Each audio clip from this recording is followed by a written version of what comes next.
നിങ്ങളുടെ ഫേവറേറ്റ് സീരിയലുകൾ ടിവിയിൽ വരുന്നതിന് മുൻപേ സൺ നെക്സ്റ്റ് ആപ്പിൽ കാണാം. ഇനി എല്ലാവർക്കും മുൻപേ കാണൂ. ഇപ്പോൾ തന്നെ സൺ നെക്സ്റ്റ് ആപ്പ് ഡൗൺലോഡ് ചെയ്ത് സബ്സ്ക്രൈബ് ചെയ്യൂ. മുക്തി ഇതെവിടെ പോയി? പാർവതിയെ കല്യാണം കഴിക്കാൻ ആഗ്രഹിക്കുന്ന കാര്യം ഇവിടെ വെച്ച് അങ്കിളിനോട് പറയണം. ഇത്രയും നല്ലൊരു ചാൻസ് വേറെ കിട്ടില്ല. ഇനി മുക്തിയെ കാത്തുവെക്കുന്നതിൽ അർത്ഥമില്ല. അങ്കിൾ എന്താണ് സാർ? എപ്പോഴാ പൊങ്കാല കഴിയ? ഇനിയും കുറെ സമയമെടുക്കും. ആദ്യം എല്ലാവരുടെയും പൊങ്കാല തയ്യാറാവണം. അത് കഴിഞ്ഞ് തിരുവേനി വന്ന് തീർത്ഥം കളിച്ച് ശുദ്ധി വരുത്തണം. അങ്ങനെ കുറെ ചടങ്ങുണ്ട്. ആ സമയത്തെല്ലാം അങ്കിൾ ഇവിടെ വേണമെന്നുണ്ടോ? നിർബന്ധമില്ല. എന്നാലും ദേവിക്ക് പൊങ്കാല സമർപ്പിക്കുന്നത് കാണാൻ കഴിയുന്നതും ഒരു പുണ്യം തന്നെയാണേ. അങ്കിളിനോട് എങ്ങനെയാ പറയാ? എല്ലാവരുടെയും മുന്നിൽ വെച്ച് പറയാൻ കഴിയില്ലല്ലോ. അങ്കിൾ, പൊങ്കാല കഴിയാൻ ഇനിയും കുറച്ച് സമയം എടുക്കുന്നല്ലേ പറഞ്ഞ? എനിക്ക് ഈ ക്ഷേത്രം ഒന്ന് ചുറ്റി നടന്ന് കാണണമെന്നുണ്ട്. അങ്കിളൊന്ന് എന്റെ കൂടെ വരുമോ? പിന്നെന്താ ദേവകി, ഞാനിപ്പോ വരാം. വരൂ സാർ. ക്ഷേത്രം കാണാൻ വേറെ ആരെങ്കിലും വരുന്നുണ്ടോ? ഞാൻ വരുന്നുണ്ട്. അയ്യോ അങ്കിൾ, എനിക്ക് ക്ഷേത്രം ചുറ്റിക്കണ്ട മാത്രം പോരാ. അങ്കിളിനോട് ഒന്ന് രണ്ട് കാര്യങ്ങൾ സംസാരിക്കാനുണ്ട്. എന്നാ ഞാനില്ല, കൈലാസാറും അങ്കിളും പോയിക്കോളൂ. വരൂ സാർ. പാറുവിന്റെ അച്ഛനോട് കൈലാഷ് സാറിന് എന്തോ രഹസ്യം പറയാനുണ്ടെന്ന് തോന്നുന്നു. പാറുവിന്റെ അച്ഛനോട് കൈലാഷ് സാർ പറയാൻ പോകുന്ന രഹസ്യം എന്താണെന്ന് എനിക്കറിയാം. എന്താ പറയാൻ പോകുന്നത്? കൈലാഷ് സാറിന് ഒരു പ്രണയമുണ്ട്. ദേവിയോട് പ്രാർത്ഥിച്ച സാറിന്റെ പ്രണയം സക്സസ് ആവൂന്നായിരിക്കും സാർ അങ്കിളിനോട് ചോദിക്കാൻ പോകുന്നത്.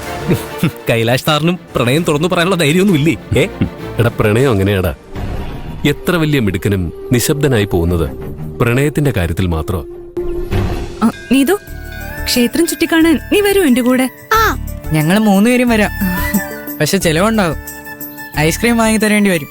എന്ത് വേണമെങ്കിലും വാങ്ങിത്തരാം. അവക്ക് സൗകര്യം കൊടുക്കത്തില്ല നിങ്ങള്. പാറു, ദേ അടുപ്പത്ത് തീ കത്തുന്നില്ല. നന്നായിട്ടൊന്ന് ഊതി കത്തിച്ചേ.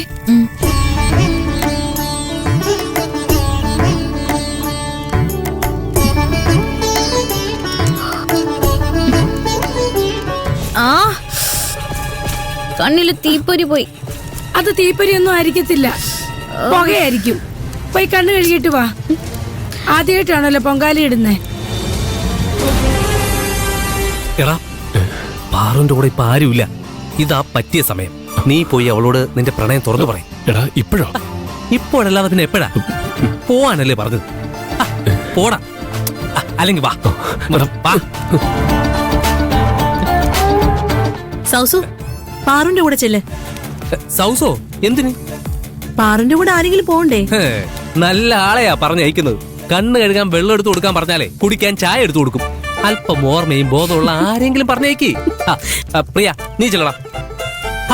പോടാ, ചെല്ലടാ. പോടാ.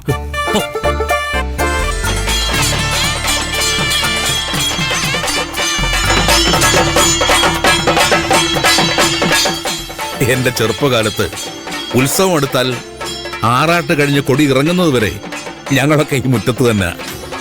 ഞങ്ങളൊക്കെ എന്ന് പറഞ്ഞാൽ കണ്ണയത്തെ ബാലൻ, കീഴ്പ്പാടിയിലെ ശേഖരൻ, അമ്പൂരിലെ പപ്പൻ. ജനകടം ചങ്ങാതിമാരും അറിയാതെ അമ്പലമുറ്റത്ത് ഈച്ച പോലും പറക്കത്തില്ലെന്ന് അന്നെല്ലാവരും പറയുന്നേ. ഇന്നിപ്പോ കുടുംബമായി, പ്രാരാബ്ധമായി. അതോടെ ഉത്സവമൊക്കെ ഒരു ചടങ്ങായി മാറും. അങ്കിളെ, പഴയ കാര്യങ്ങളൊക്കെ നമുക്ക് സൗകര്യം പോലെ പിന്നെ പറയാം. അങ്കിളിനോട് എനിക്ക് വളരെ പ്രധാനപ്പെട്ട ഒരു കാര്യം പറയാനുണ്ട്. സത്യം പറഞ്ഞ അത് പറയാൻ വേണ്ടിയാ അങ്കിളിനോടൊന്ന് നടന്നിട്ട് വരാമെന്ന് ഞാൻ പറഞ്ഞ. സാറിന് എന്താ എന്നോട് പറയാനുള്ളത്? പറഞ്ഞോളൂ. ഞാനിങ്ങനെ ഉത്സവത്തിനൊന്നും പോവാറില്ല. പാർവതിയുടെ നാട്ടിലെ ഉത്സവം, പാർവതിയുടെ നേർച്ച. അതുകൊണ്ടാണ് ഞാൻ വന്നത്. കാരണം അന്ന് അവിടെ വെച്ച് പരിചയപ്പെട്ടപ്പോ തന്നെ പാർവതിയുടെ അമ്മയോടും ചേച്ചിയോടൊക്കെ എനിക്കൊരു അടുപ്പവും സ്നേഹമൊക്കെ തോന്നി. പാർവതിയോടുള്ള സ്നേഹം കൊണ്ടായിരിക്കാം എനിക്ക് അവരോടൊക്കെ വേഗത്തിൽ അടുക്കാൻ കഴിഞ്ഞത്.